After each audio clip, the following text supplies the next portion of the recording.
This. Okay. Hi, everybody. Welcome to the Monday morning Facebook Live on Understanding Anxious Attachment to Create Thriving Relationships, Core Wounds, Part 2.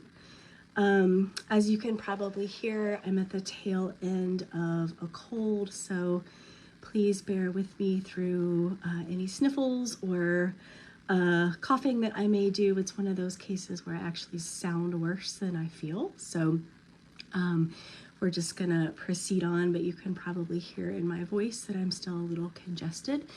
Regardless, it's nice to see you guys here. I'm happy to have people hop on.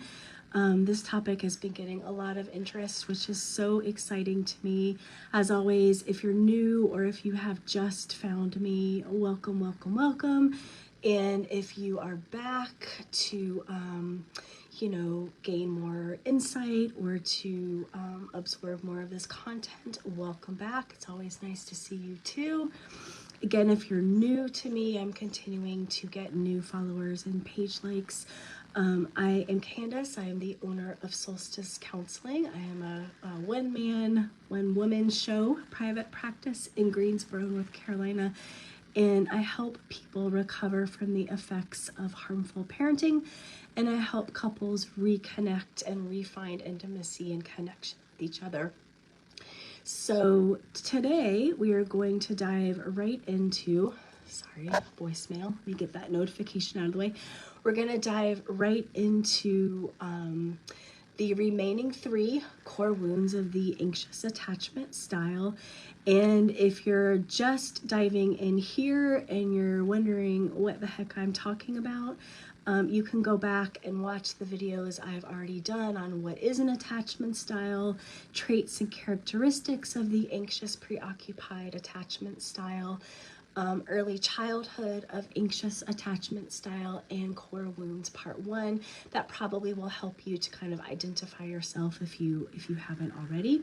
So in last week's video, just to recap, we covered 3 core wounds. The first one, I am or will be abandoned. The second one, I am or will be alone. And the third one, I am or will be unsafe. And we talked a little bit about how these come about for APs or anxious preoccupied folks, and some of the ways that I see them, manifest in myself. This is also my attachment style and clients that I've worked with over the years.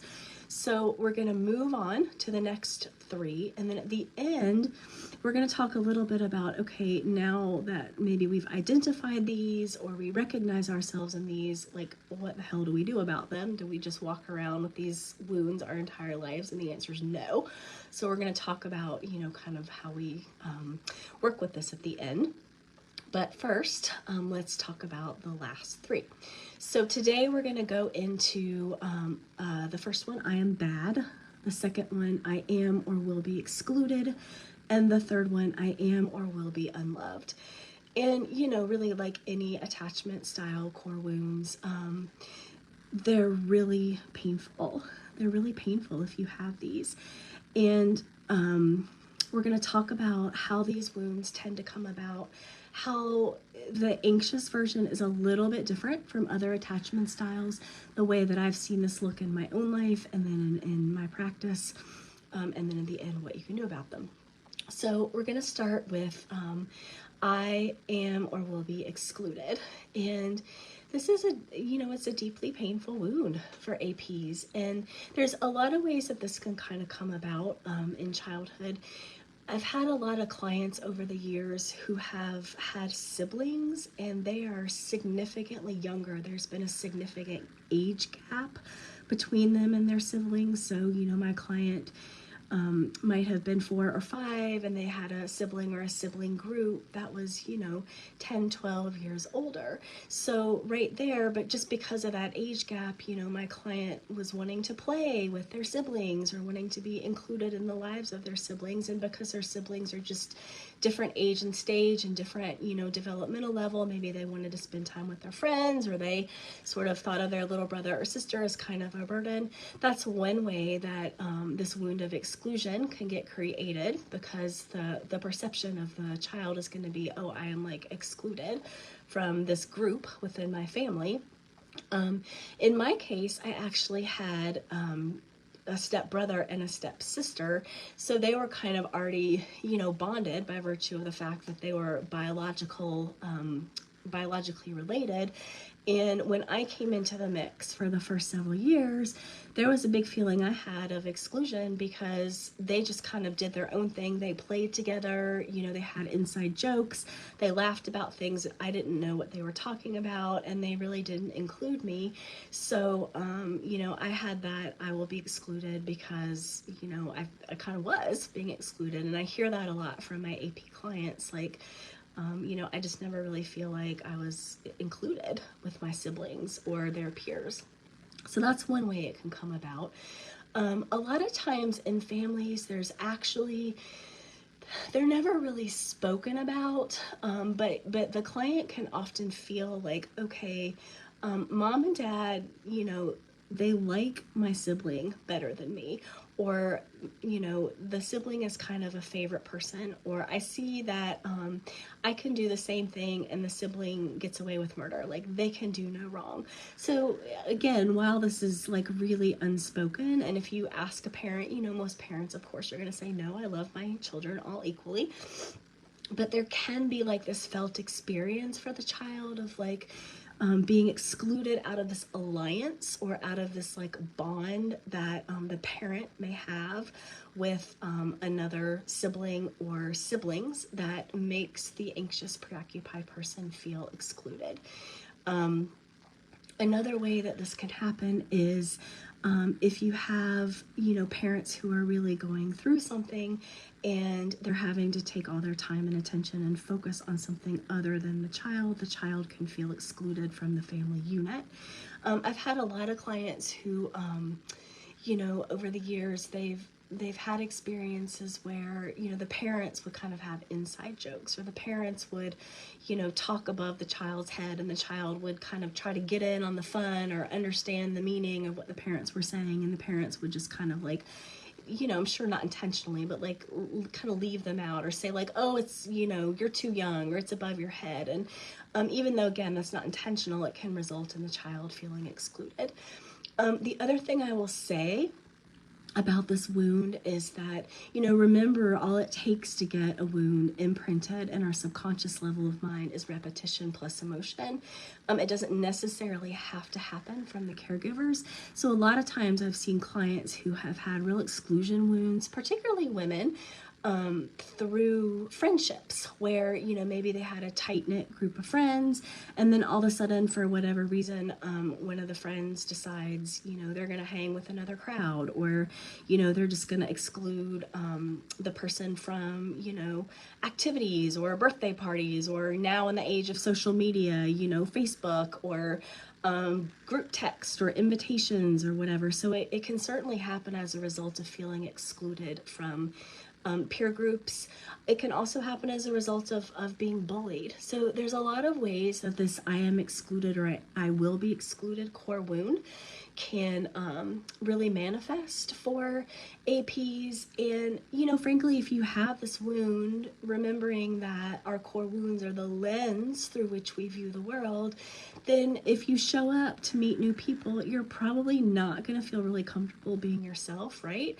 If you have this in the background, like, oh no, I'm going to be left out, I'm not going to be included, so I need to like put on a persona, I need to put on a mask, so you're not really going to be yourself around new people, which is a real it's a real detriment, and it's a real heartbreak for APs, because again, we're very kind, sensitive, warm people. And we have a particular sensitivity to feeling excluded.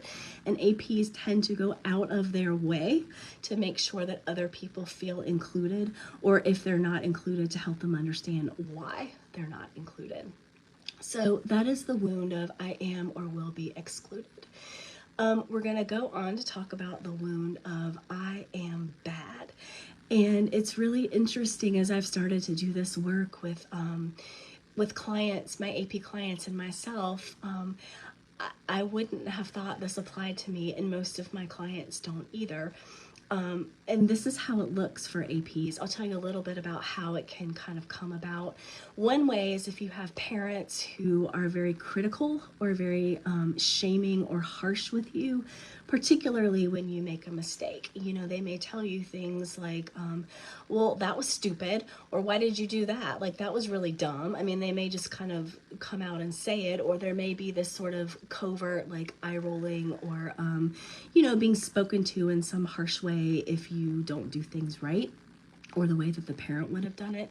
The way that I see it more tend to fall for APs is when the AP is parentified. And what I mean by this is anytime a child is parentified, not just APs, but anytime a child is parentified, they feel like they have some responsibility for the well-being of the parent. And that could be emotional well-being, physical well-being, financial well-being, spiritual well-being, whatever.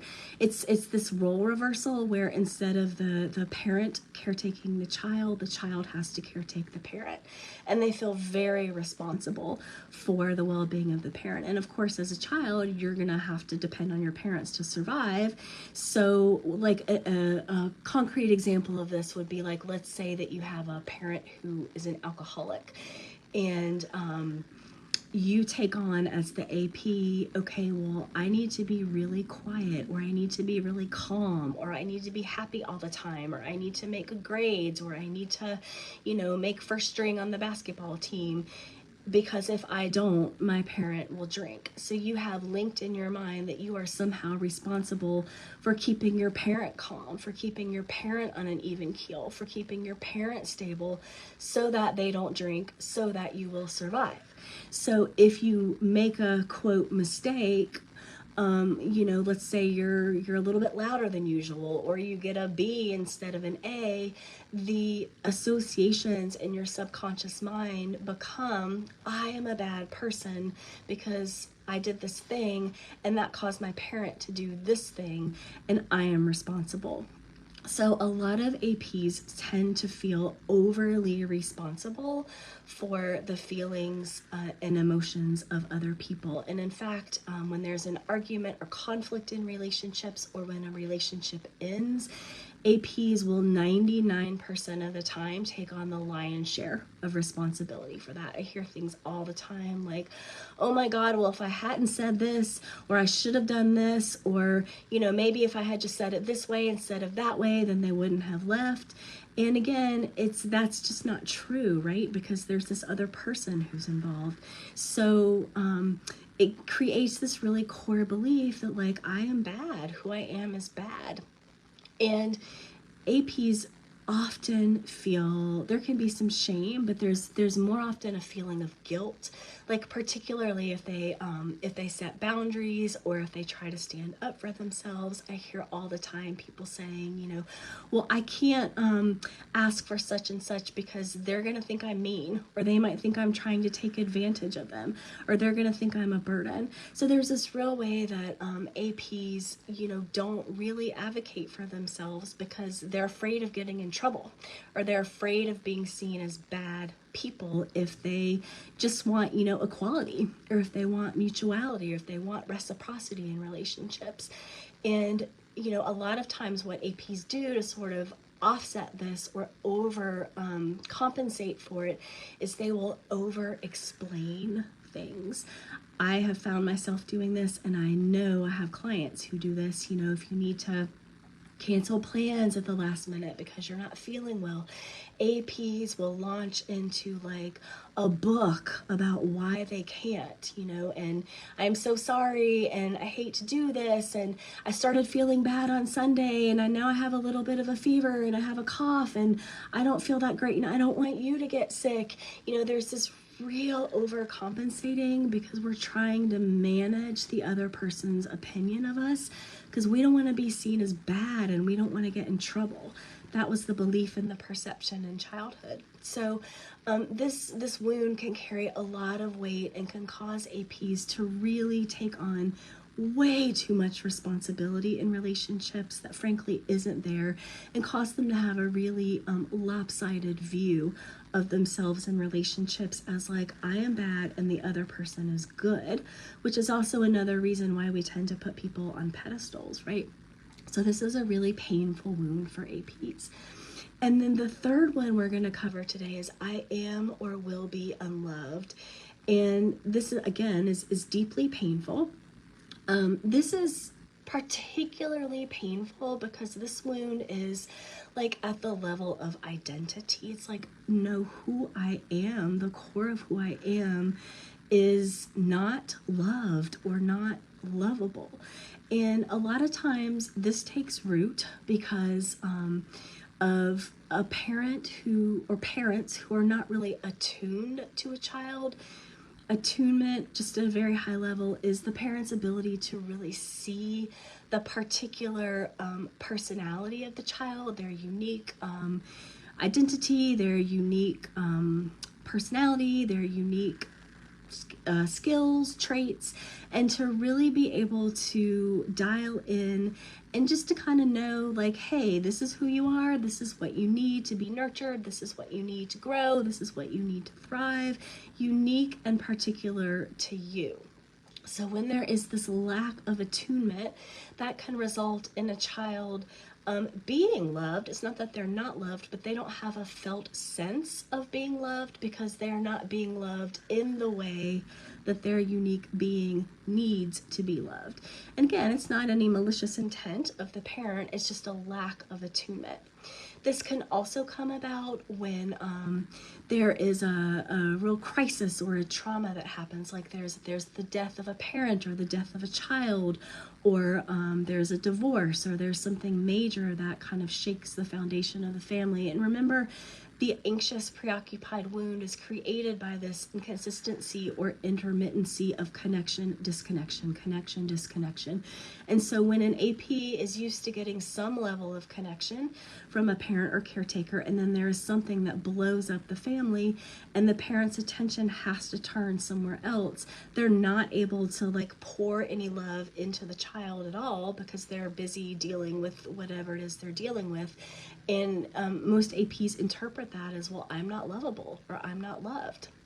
And that's a really detrimental thing to carry around with you, because one of the things that happens is that you're going to have to hustle for love your entire life. You're going to feel like you have to prove that you are lovable, to prove that you are worthy of love. You're going to, most APs can get really perfectionistic around that. They can also do that with the I am bad core wound. You know, I have to be perfect. I can't make a mistake. APs really have a struggle to believe that they are worthy of being loved just for who they are.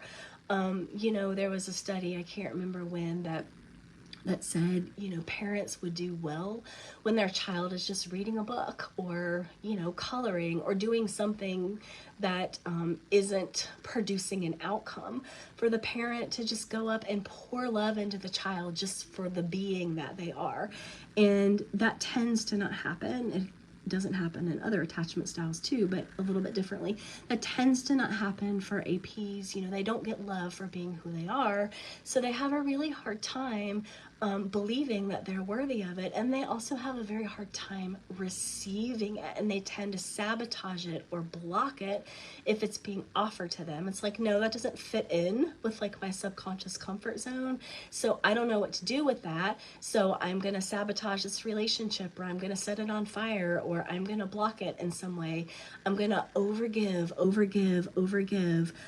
as a means to let you know that I am worthy of the love that you're giving me. I have to earn this relationship. I have to earn your love. I have to prove that I'm worth it, which ultimately leads long-term to a lot of resentment that APs have, because there's all this love and all this energy and all this time and resources, you know, going out, and there's nothing coming back in. It's just like hitting a wall or bouncing off. So APs over time feel really pissed off and resentful and like, why am I doing all the giving? Why am I the only one pouring into things? Why am I the one who's exhausted all the time? Even though if it's offered back, they often can't receive it. So these are the three wounds that really, again, along with the other three, make up the anxious preoccupied attachment. I am or will be abandoned. I am or will be alone. I am or will be unsafe. I am or will be, oh, I lost my train of thought. I am or will be excluded. I am unloved or will be unloved, and I am bad. So what do we do about this now that we know all this, right? Remember that the way that these wounds or beliefs get programmed into our subconscious level of mind is through repetition and emotion. So we can actually reprogram the wounds using repetition and emotion of finding evidence of the opposite experience. And that may not mean a hill of beans to you right now, and that's okay. That is actually the part of the work that I do with clients. So if you're interested in knowing more about what this means, please get a hold of me. But for example, you know, most people think of the opposite of I am bad as I am good. And the opposite for purposes of reprogramming of I am bad is not I am good. It's I am innocent, or I have good intentions.